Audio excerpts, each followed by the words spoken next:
bonjour. Donc, ce deuxième livre dont je vous parlais est très différent du premier. Le livre de Charles Duhigg a été tiré à 400 exemplaires et celui de Richard Adams a été vendu à plus de 50 millions d'exemplaires. Donc là, c'est vraiment différent. D'ailleurs, le bandeau est dithyrambique, l'un des plus grands classiques et best-sellers de tous les temps. Donc là, alors, est-ce que c'est justifié cette lecture ? C'est une lecture tout à fait intéressante qui se situe dans la tradition des récits animaliers, d'Ésope, La Fontaine, en passant par Le Vent des Saules de Graham Kenneth. Voilà. Là, on plonge dans le monde des lapins, dans ce qu'on appelle la Garenne, où se situe toute une communauté de lapins. Alors, qu'est-ce qui va se passer ? On va s'ennuyer dans ce livre, les lapins, c'est pas passionnant. Mais si, c'est très passionnant, les lapins. Parce que figurez-vous qu'il y a des choses qu'on ne connaissait pas des lapins, notamment la hourda. Qu'est-ce que c'est que la hourda ? Eh bien, c'est une assemblée de lapins, un groupe de lapins particulièrement vigoureux ou intelligents, âgés de plus d'1 an, qui entourent le maître et sa hase et commandent les autres.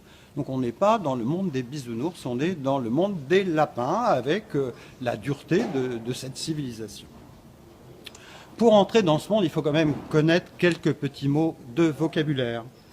Tchoun, qui veut dire petit, en lapin. Vilou.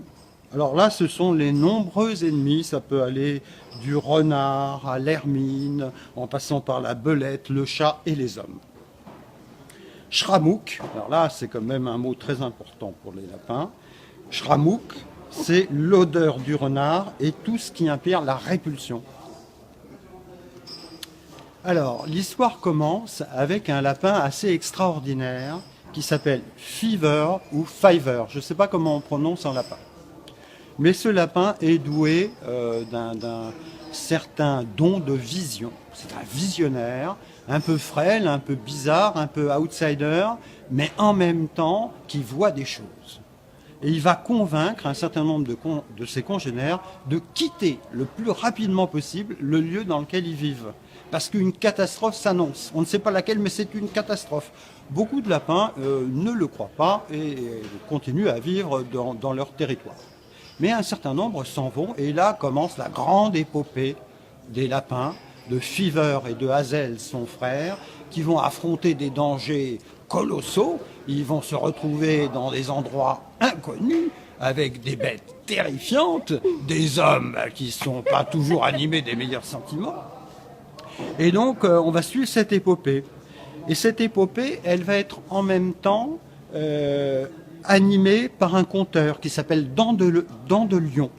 Et Dent de Lion va raconter l'histoire mythique de Shravishla, qui est quand même l'ancêtre mythique très important pour les lapins.